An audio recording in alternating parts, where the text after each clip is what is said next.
Се славеше со рафали од автоматско оружје, сега победата виси на конец. Управниот суд прифати една од жалбите на Беса поднесени по вториот круг, поради што на едно избирачко место во Чаир има прегласување.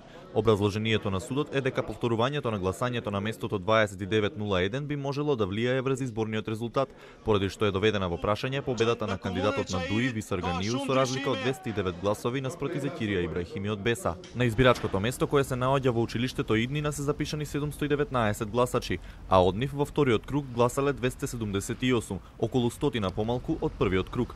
Од нив за кандидатот на Беса гласале 164 гласачи наспроти кандидатот на ДУИ кој освои 98 гласови. Беса очекува гласачите од ова избирачко место во недела да ја потврдат поддршката од претходните два круга. Не можеме да го предвидиме крајниот резултат. Сепак ние работиме на победата. Освен на тоа гласачко место, ние сме во предност со гласовите во тој дел од општината. Од ДУИ пак во недела очекуваат убедлива потврда на победата од вториот круг. Нема да ја коментираме одлуката на управниот суд. Очекуваме на прегласувањето во недела, уште еднаш да покажеме дека победата во општина Чаир убедливо му припаѓа на нашиот кандидат. Државната изборна комисија попладнево на седница го разгледа решението на управниот суд и ја усвои одлуката за повторување на гласањето на избирачкото место 2901 во општина Чаир.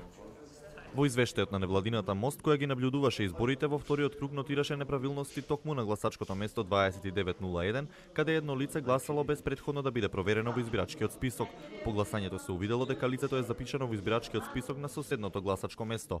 Поради тоа гласањето било во прекин околу 20 на минути. Инаку вкупно 16 жалби поднесоа партиите по вториот круг на изборите. Најмногу, односно 11 тужби против одлуките на ДИК поднесе Алијансата за албанците, 4 поднесе Беса, а една тужба поднесе Народното движење за Македонија.